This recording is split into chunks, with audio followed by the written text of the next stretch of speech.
Please look at me every time all time. अभी हाँ minor हो जाएगा नथिया गढ़ौला। आज एगो भौजी यही कुकुरधारी बाजार में जाता रही, उनका देखा सोना बहुत महंगा हो गई बा। त्रिवेणी मैडम जी, त्रिवेणीगंज बाजार बगले में। अच्छा त्रिवेणीगंज बाजार में सोना मिलेगा। जी जी जी।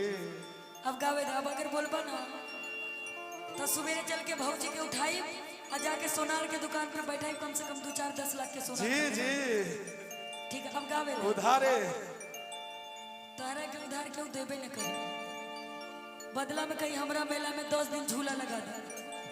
जेबू तब ना उधार दिए। हम एकदम कैश खरीदते हैं कैश। अच्छा ठीक है, कैसे कर दो तब कायला उधार खरीदेंगे। हेलो ए की बात करे छो भाई, ईसा गप सब करे लागे है। तोरा घटले रहे छो। इधर आओ। एगो जनी ये त्रिवेणी बाजार के बाड़ी और सोना महंगा हो गए बा। उनकर सैया जी कुछ उधार करके कुछ नगद के एगो नाके के नथिया किन दिले बड़ा। आ जब जब भौजी त्रिवेणी बाजार घूमे जाता रही तब तक सोनरवा कहते का हो भौजी का हाल चाल बा,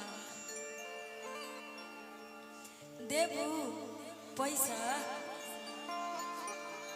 भैया से कह के दिवा दो। कहा तारी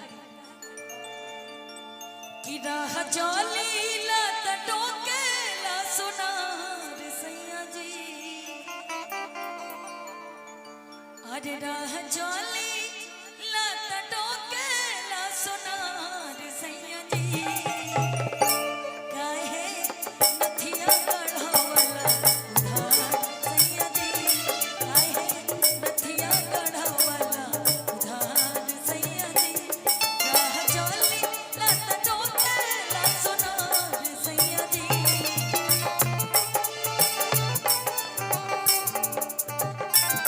राह चलीला त टोकेला सोनार सैया जी, काहे नथिया गढ़वला उधार, काहे नथिया गढ़वला उधार सैया जी।